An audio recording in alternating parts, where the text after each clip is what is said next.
Les amis, victoire de l'AC Milan, 2-0 contre l'Empoli, et je vous assure que c'est pas une chose facile à voir pour l'AC Milan parce que contre les petites équipes, on galère H24 et aujourd'hui on l'a encore démontré que contre les petites équipes, on galère tout le temps.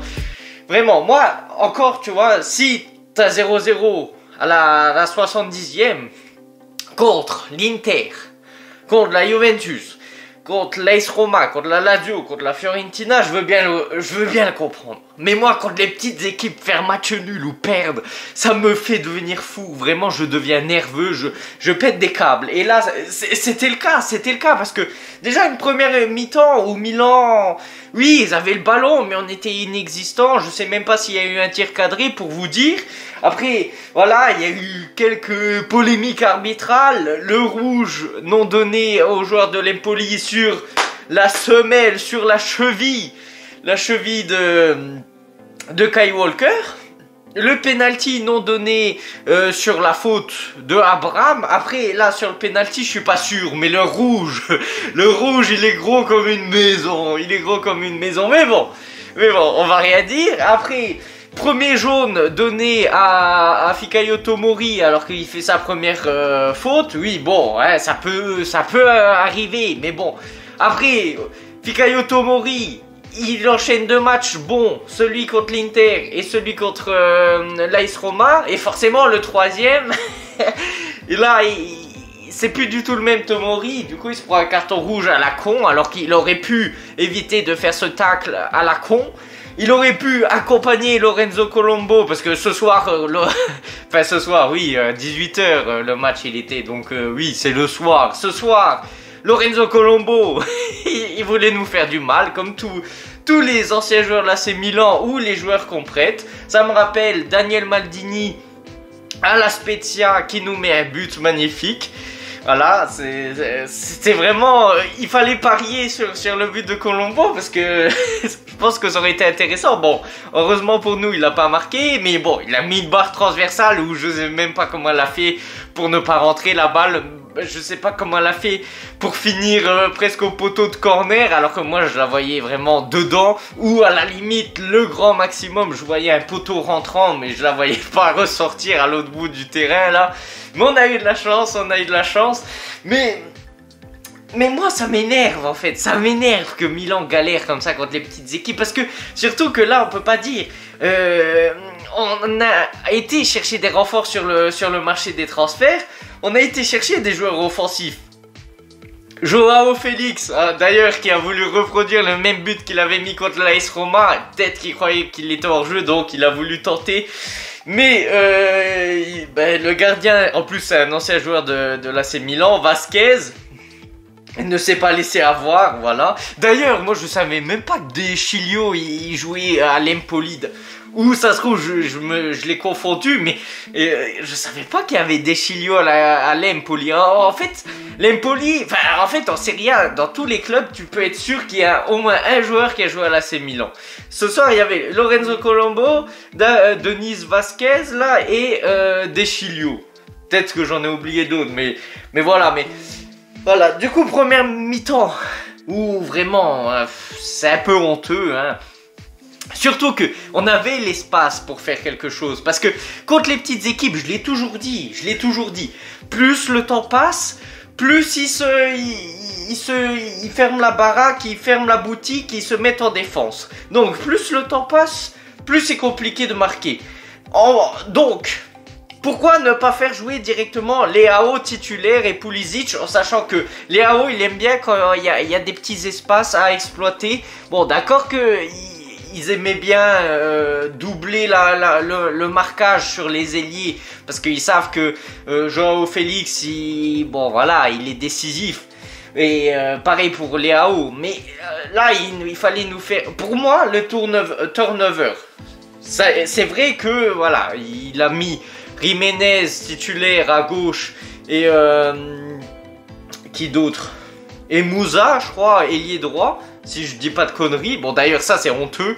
Encore à la Jiménez, je veux bien le comprendre, mais Moussa plus Abraham sur la même ligne d'attaque, c'est vraiment, c'est à se crever les yeux, vraiment. Je suis désolé, après Abraham, voilà, il nous a mis un doublé contre l'AS Roma, mais on a vu la différence entre Abraham qui sert à rien en première mi-temps, qui touche pas un seul ballon, et comment il s'appelle, Santiago Jiménez qui marque son premier but.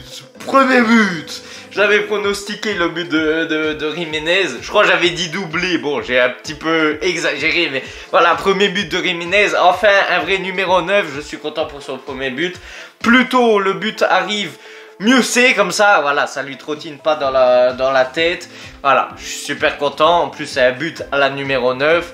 Voilà, il ouvre le pied, enroulé, rien à faire. Alors en plus, à cette portée-là, Jiménez, tu avais intérêt à la marquer et tu l'as fait. Voilà, on voit la différence. Avec tout le respect que j'ai pour Abraham. Il se donne à fond, il court. Voilà, des fois, il fait des passes et tout intéressantes, des 1-2, machin. Ok, en contre-attaque, il peut être utile. Mais Jiménez, c'est une autre catégorie. C'est une autre catégorie. Déjà, il a la finition, il l'a démontré. Il est rentré quoi à la 65e minute, je dirais, ou la 60e. Et en 40 minutes, il a fait plus que Abraham durant toute la première mi-temps. Donc là, il a fait la différence. L'entrée aussi de Pulisic a fait la différence. Parce que 2 passes décisives, c'est pas comme ça au pif. Non. En plus, la première passe décisive, c'est un bijou. Il arrive là en duel avec le joueur de l'Empoli. Il va jusqu'au bout. À la limite de partir, la balle de partir en 6 mètres, il la centre, second poteau et but de qui? De Leao de la tête. Ça c'est incroyable, hein. Il faut pas le négliger, c'est incroyable, but de Leao de la tête. Non, vraiment, bravo, on a su remonter dans les dernières minutes, surtout que là on avait un carton rouge.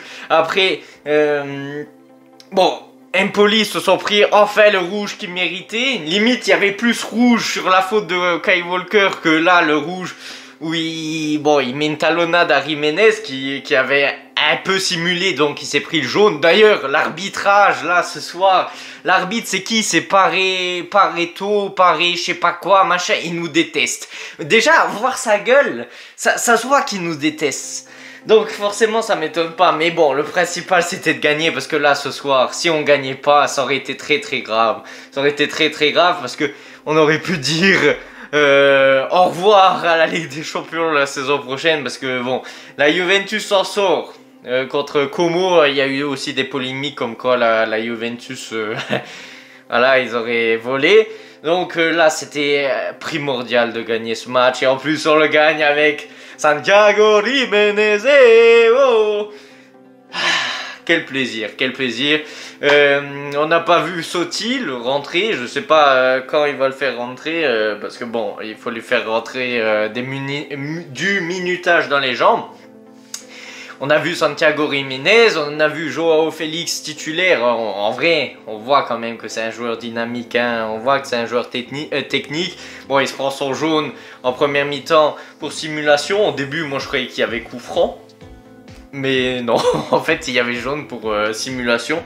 D'ailleurs, est-ce que vous avez déjà vu un adversaire de l'AC Milan dans toutes les saisons où vous aurez pu voir de l'AC Milan? Vous avez déjà vu un adversaire de l'AC Milan se prendre un jaune pour simulation?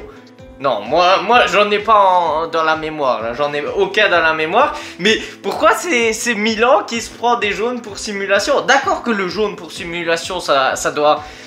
Enfin, ça doit être évident. Il faut éviter au maximum que les joueurs voilà, simulent et tout ça. Mais si tu le fais pour l'AC Milan, tu dois le faire pour les autres équipes. Parce que dites pas que l'Empoli, des fois, il simulait pas ce soir.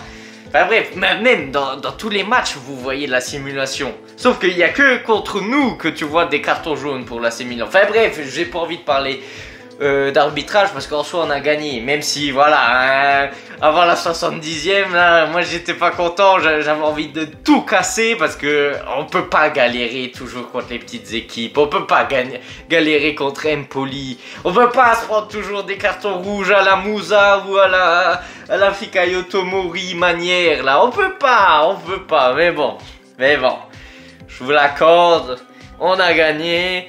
C'est encore plus beau quand ça arrive vers la fin parce que ça s'est tendu jusque la 70e minute et après voilà, 70e minute, tu te relâches, tu peux respirer. Santiago Jiménez marque un but, son premier but avec l'AC Milan. Il aura fallu d'un match de Coupe d'Italie, enfin quelques minutes, puis quelques minutes contre l'Empoli. Moi, prochain match, je veux le voir titulaire. Hein. Prochain match, je crois, c'est contre Feyenoord dans Ligue des Champions. Je veux le voir titulaire, marquer un triplé contre son ancien club. Je vais rien savoir. Sinon, dites-moi dans les commentaires si la vidéo vous a plu. Dans l'espace communauté de ma chaîne YouTube, j'ai fait un sondage parce que j'aimerais changer de logo. Dites-moi lequel vous préférez entre les deux. Je vous les mets ici. Vous pouvez me le dire aussi dans les commentaires. Et voilà, on se retrouve pour une prochaine vidéo. Sur ce, ciao, à la prochaine. Attends, avant de partir, s'il te plaît, j'avais oublié de remercier Nico1509 pour ton pronostic réussi, bien joué à toi. Et encore le maître du jeu, Anis le Citizen, qui c'est la deuxième fois qu'il arrive à pronostiquer le score exact du match, donc bien joué à toi. Et voilà, maintenant c'est vraiment la fin de la vidéo. Today's gonna be a good day. Wake up. Today's gonna be a good day. Wake up. Today's gonna be a good day. Wake up. Today's gonna be a good day. Wake up. Today's gonna be a good day.